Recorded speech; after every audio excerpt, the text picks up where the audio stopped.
The top 3 couples with the least sexual chemistry. The top 3 most game-playing couples. Claudia was here literally like 2 days ago, Yeah. and now it's like she never even existed. It's becoming messy.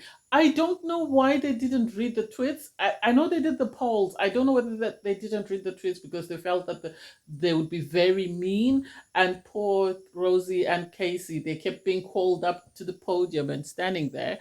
At one time, I thought Shaq was about to kick off, but he eventually agreed to go up and stand there, and he got a lesser, score than what he was thinking. But hey, it is what it is. Hey there, thanks for stopping by. It's Valerie. Welcome to my channel. If you're new to my channel, please leave a like and a comment, and don't forget to subscribe. In this episode, I'll be reviewing Love Island, Season 9, Episode 47. So the episode begins with Tanya having a conversation with Shaq about his behavior and how he took it a bit too far. I like the fact that Shaq, though he didn't want to, eventually listened to what Tanya was saying and agreed to apologize. And I love how guys, this is not the first time I've said this, I love how the guys are quick at squashing beef, because he went across to Tom, apologized, Tom took it for what it was, and they moved on, which was great because I think these guys are way closer than the girls and they're less toxic, but at times when things get out of hand, they do get out of hand. And then Ron and Lana are sitting with Shaq and Tanya having a conversation. They seem to get along very well. I remember there was a time they were saying, "Oh, we should go on double dates and stuff." And while they're busy chatting, Shaq receives a message to say that the hideaway is open and everybody picks Kai and Sanam. It makes sense because outside of Casey and Rosie, who are a new coupling, Kai and Sanam are the only couple that hasn't been to the hideaway.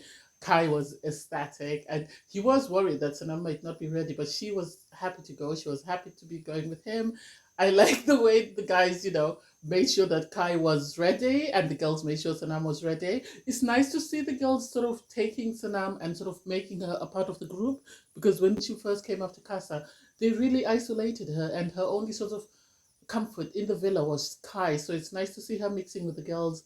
They are then escorted by everybody to the hideaway, and Kai is ecstatic. He picks an outfit for Sanam. I like them. I like how relaxed they are and they're drama free, and they really made the most of the hideaway. They really enjoyed themselves. I think Kai forgot he was the teacher and these students might be watching this, but hey, it is what it is. The producers are shady. Anyway, everyone else in the villa is getting ready for bed, and then we see Kai and Sanam still making the most of the villa. And I think they were taking a tube of lube and stuff, and the producers actually showed the little hand come out for the tube, and it's just like, seriously, why? During debriefing, obviously everybody wanted to know whether Sanam and Kai did the deed, and Kai was like, "Yeah, I used up all the sources and stuff." And Sanam was really tight-lipped. She didn't say exactly what they did, but you can read between the lines. And then the guys did talk about Sports Day, and Shaq again apologized, which was good. And the guys actually talked about it, and they let Tom know that it was their mission to wind him up, and Casey owned up that at times I'm very good at winding up people, and that was not my intention to upset you. Casey also talked about how excited he was to be having the opportunity to sort of kiss Rosie wherever he wanted, or be intimate with her wherever he wanted without worrying about anybody else watching him, which was good. I think the boys, as I've said, are good at squashing beef. They seem to be on great books, but we'll see how long that lasts. The girls as well seem to be getting along very well. I think now that Olivia's gone, I think there was sort of more of a picking of sides, and I think now with just the other girls left, they don't have to take sides and they're free to sort of mix and mingle. Then I think I love Casey and Will together. They're just silly and they're just goofing around. And I like the fact that Rosie was able to sort of distinguish that she likes that he's emotionally mature, but also she likes the fact that he's goofy, and she doesn't mind him being goofy with Will. Although Jesse was saying, "Oh no, I feel some type of way," and it's like, but that is who Will is. He is the goofy guy. So you have to love all of him. You can't love certain bits of him and say other bits, nah, you know. I don't get her. Tanya then receives a text message to say that they're going to be playing a game called Couples Polls. So I think this is where they go through the tweets from the viewers. So it seems Tom and Sammy are the most beautiful. The most intelligent is Kai and Sanam, which is obvious. And then the next one is the most argumentative is Shaq and Tanya, and the worst dress sense is Will and Jesse. And it does make sense because some of the outfits that Will wears, it's just like, okay, that needs someone who's able to appreciate that. It's not for everyone. Shaq and Tanya are the horniest couple. Okay. I don't know how people are voting for these though, because we don't get to see that. What the couples that you see kiss every night. Well, maybe yeah, they do make out during the day, so I guess yeah, you could say that. I think the couple that where someone's head is most likely to turn is Ron and Lana. I'm surprised Casey and Rosie were up there with this because they're a new couple, but Ron has had his head turned every single time, and the only reason why he hasn't stuck to any of the girls that have turned his head is because he wanted someone he could manipulate and someone he knew would get him to the end, and Lana was it for him. That's just my opinion. The couple with the least sexual chemistry is Ron and Lana. And it brings me back to the comment that Martin made in one of his interviews, in the sense that he said they kiss like siblings. So they are saying, Ron and Lana are saying, we're not PDA people, but you can still tell their kisses are awkward, even the way they sort of behave around each other. I know some people are not PDA people, but I don't really know. I'm not buying that they're sexually attracted to one another. I don't think so. I might be wrong, but I really don't get it. Shaq did say it's going to end in tears. And so the last question is, which is the most game playing couple? And I understand people saying Shaq and Tanya, but I don't think Shaq and Tanya have been really playing games, in the sense that they were stable up until they got to Kasamo, and then Tanya's head turned, but her head only turned once though, and she turned for Martin, realized Martin wasn't it, and went back to Shaq. Whereas some people like Ron have been playing the game in the sense that he's tried it with every single girl that's come in. And then when he's realized it's not good for him, he's gone back to Lana. And so I don't get why people can't see that. And Jesse is also playing games. In my opinion, I've been saying this in all my reviews. And I don't like the comment she made about Casey, in the sense that she said, "Oh, Case Claudia was here 2 days ago, and now they're behaving as though she's never been here." And it's like, Casey wasn't married to Claudia. He doesn't need to put his life on hold because Claudia's gone home.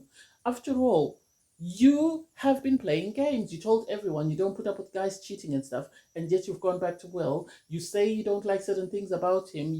We can see from your facial expressions at times that he irks you, but you still go back to him. So you're the biggest game player because you've been on Love Island before. This is your second time round, and you chose the most popular guy. So please sit down somewhere.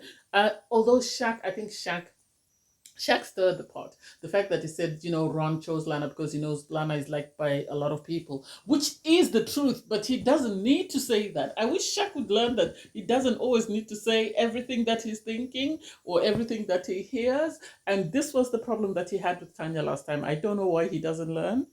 God, it's so messy. So after the game, you have Casey, Tom, Sammy, and Rosie talking, and Casey does bring up the fact that Jesse made a comment, and I like how Tom and Sammy sort of helped them sort of move away from it, because it was shady. She didn't need to say that, and I don't know whether she's going to apologize for that or whether she's going to, if confronted, she's going to play victim. Ron and Lana are, comforting each other and telling each other that, we are okay. We don't care if people say we don't have any sexual chemistry. We know how we feel.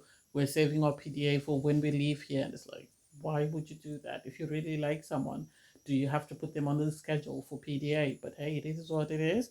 And then Shaq and Tanya are busy gossiping about Ron and Lana.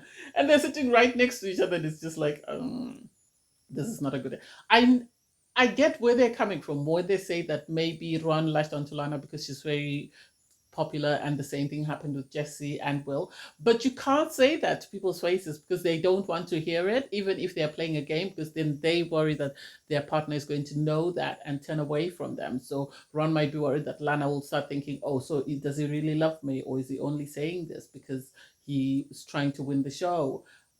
Which I think is highly likely in Ron and Lana's case, even in Will and Jess's case. I think Will and Lana like their partners more than their partners like them, but I could be wrong. So Will and Jesse are in the kitchen talking, and Jesse is upset because, they said someone is more in love or in like than the other. And she said maybe it's because Will is always saying that. And then she started crying, but we couldn't see any tears. The producers were trying to zoom in, but we couldn't get a good angle for us to see the tears. And then she was refusing to be hugged. I think she's just playing up for the cameras. Jesse knows what she's doing. She is the biggest game player, and I'm sorry that nobody's saying it. So then she went over to the group, to Tom, Sammy, Casey, and Rosie, and started talking about it's surprising that some people were quick to point fingers, and yet they are the ones that were voted for.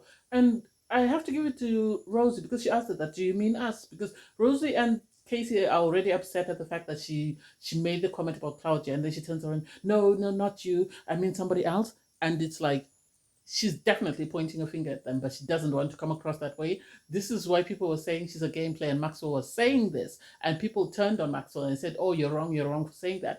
But she is playing games. Jessie is very good at manipulating people and very sort of sly in her actions, because she will say something when she sees that she's getting in trouble, then she pretends to cry. This is my impression of her. This is what I've seen of her. Or if things don't go her way, then she pretends to cry, and people then start to empathize with her. Because when she was crying in the kitchen, everybody by the sunbeds just said, oh, just ignore it, pretend like you're not seeing it. And I was like, oh my God, how could you say that, guys? But anyway, they have a right to say that. And then Ron went over to the daybeds, and he was talking about Shaq's comment and how he felt some type of way because he doesn't think anyone could believe it. And it's like, we believe it. We've been watching you, and we believe that you are playing games, and this is why you've chosen Lana, because you've realized that Lana is your ticket to winning the show. I like Kai and Sanam and Tanya and Shaq having a conversation. Obviously, Tanya is going to support her man, and she's not with it for Ron to sort of confront Shaq, because I think she doesn't feel that Shaq did anything wrong, which the viewers would know, because this is why they said that someone between Ron and Lana, their head is going to turn, and they're the game players. So there's no need for Ron to be upset. He might not have wanted to hear it, but it was said, and it was the truth. And this is what the viewers are thinking. This is what someone like me is thinking, that does he really like her, or does he like her because she's convenient for him? But anyway, I digress. Thanks, guys, for watching. Please don't forget to like, share, comment, and subscribe. Bye, everyone.